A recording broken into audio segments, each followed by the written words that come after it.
Welcome back.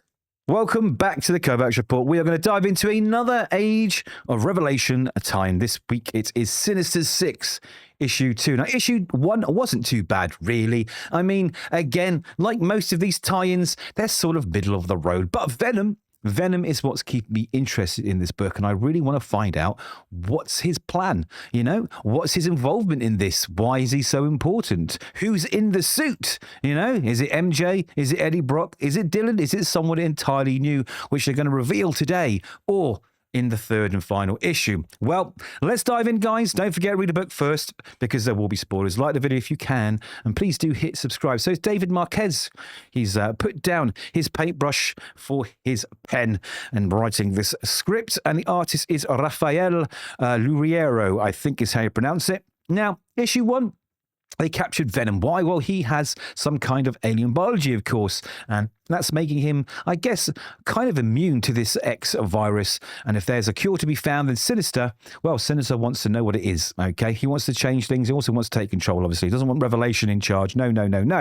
Now, we have good old Havok here. Now, he's involved. In fact, most of them are involved because they want a cure. They're all mixed up with him. Not that they would normally get mixed up with him, but he seems to them like the person that can, pull the strings, figure things out, and change things back to the way they were. And we get a lot of backstory in this issue, actually. You know, Alex here, good old Havok. We can see him there with a strange looking symbol on his chest. Very red, very different. He's walking his wife through the forest, who's heavily pregnant, but she doesn't look well. And I think basically she dies giving childbirth. And that's a sad moment. So we are getting a lot of character motivations throughout this book.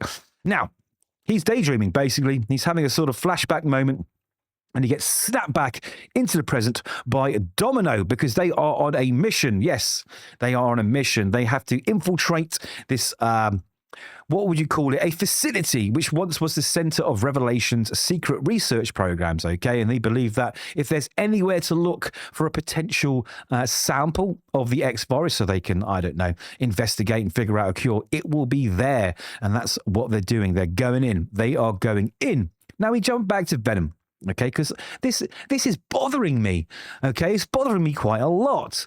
Who is Venom? Why is he here? You know, he hasn't really done much so far apart from be captured. He doesn't speak. He won't speak or answer questions. So is that the suit preventing the host from communicating? Has the host inside actually, been hit with the X virus and the Venom symbiote's keeping it alive? I don't know, but I want to know who it is, and I want to know why he's important. It can't just be that they captured him because of his alien DNA. There has to be something else with Venom. It would be a shame to waste such a character. Now, what I think is going to happen is in issue 3, we're going to get the big reveal of who's in the costume, who's wearing the symbiote and why he's so important. But I'm going to spoil it ahead of the game. Well, that's what this video is all about. He's just a dog on a leash, basically, this whole issue. He doesn't really do anything whatsoever. And there's this strange moment here. Where Revelation and Havok go to see the sort of progress with Venom. And like I say, not saying anything at all. And they're electrifying him, they're torturing him, and Alex thinks this is a bad idea. How about just, trying to do it the nice way?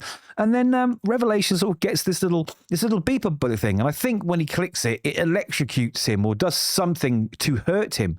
And then we get these 2 panels here, rather 3 panels, where it is flashing, but it's not actually clicking the button, and there's no electricity or sort of, as you can see in this bigger panel here, hitting him to keep him in check. It's a bit strange, because he goes, so he can learn. I believe he understands the terms. What terms? You didn't say anything. You just waved this thing at him. What are the terms? I don't get it, but basically, Sinister believes that Venom needs to join this team, okay? Because if someone is immune to this virus, they'd be an absolute asset against Revelation's bad guys. But of course, he's also Venom, right? So he's a formidable foe. Again, we get more backstory. There's a little heartwarming moment here where Alex is talking to his son, who is in one of these sort of containment units so he doesn't catch the virus and die, which is kind of the main motivation for Alex working with Sinister. And we see that, this mutation did affect him. He's got part living crystal on his chest here. And I don't know what it does. And I don't know if it's spreading, but, it's pretty formidable. That is a big, big, big mutation on his chest. And his son kind of blames himself for his mother's death. And he says, it's not your fault and I love you. And that's nice. We do get these heartwarming moments. We learn that Alex doesn't really trust Sinister. Same as Domino, like I say, they're going there for whatever reasons they have, but the main idea is basically they want to find this cure, want things to get back to normal. So they infiltrate, and of course, the Babbles come. Now, the Babbles are another interesting thing, or rather, not very interesting thing for me. They're basically zombies, aren't they, okay? Revelation has removed their ability to communicate and talk, and they've turned into this kind of mindless bunch of zombies. Now, they're not communicating much like zombies. What makes them sort of suddenly band together and work together? How do they work? Why are they mindless once he's removed the communication and skills from them? I don't get it. That's never really explained. It should be explained that, the shock of having that removed from you, turns you crazy, turns you into one of these zombies. But here they are. You've got to have some arbitrary villains here to make it scary, and they attack, of course. We get a few pages of cool fights, a cool fights everywhere. Get zombies getting zapped, getting chained up with his tendrils. Omega Red does his thing. It's kind of interesting, but it does take a toll on him. It does take a toll, and he needs that cure more than ever because his mutant ability has mutated further, and it's kind of killing him. Basically, that's what his motivation is. Okay, so we get some sort of semi cheesy dialogue, and they decide to split up because they can cover more ground and find this information they need that might lead to the origin of the X virus and maybe a cure. We get Domino's backstory, which is, it's okay. I'm not even going to go through it. But anyway, Phantom X, or Lady Phantom X, she finds this meat grinder looking portal and, of course, calls the gang together and they jump down, which leads them to the computer with all the information on. We can see some familiar mutants on the screen there. And then, great, they've got the information they need. But suddenly, the alarms trip. Oh, my God, intrusion detected, initiating level 2 containment protocol. And we get this full page here of all of the bad guys turning up. We got Wolverine looking bad. And we get this strange dialogue where they talk to each other to sort of remind you of each of their names, because at this point no one knows their names because they're so boring. God damn it. The only one that's interesting is Wolverine, and his part in this whole Age of Revelation has been so minor right now, and I thought that would have been one of the most interesting stories, but anyway, they attack. Of course they attack. The big fight happens. Venom sort of hisses here and there, plays no real part in this entire issue, which is, again, a huge shame. We see some brutal stabbing here as Wolverine stabs Omega Red's chest and basically kills him, and he slumps to the floor. But oh dear, the rest of the gang have also been contained by these other boring seraphs working for Revelation. They really are. Chrome is one of them. Is called Chrome. Death, that's Wolverine, basically. Who's the other one called? I don't know. It's so boring. I couldn't care less. Is it Dragon S? Yes, Dragon S, Chrome. God knows who else.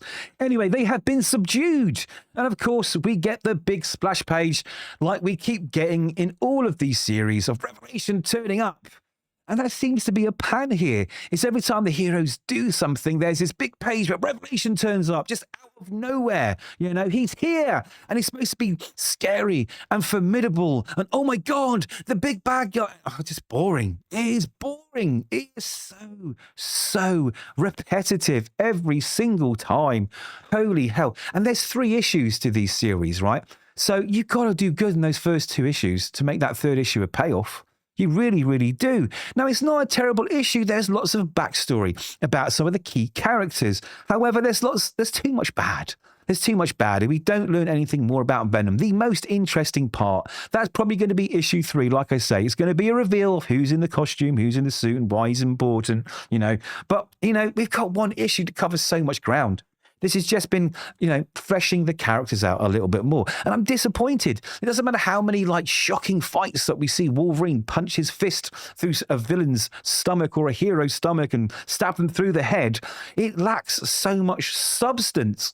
Again, no one really cares about half of these characters, really. No one cares. These Revelations, Seraph, or whatever they're called, or whatever I forget now. Yeah, it's Seraphs, right?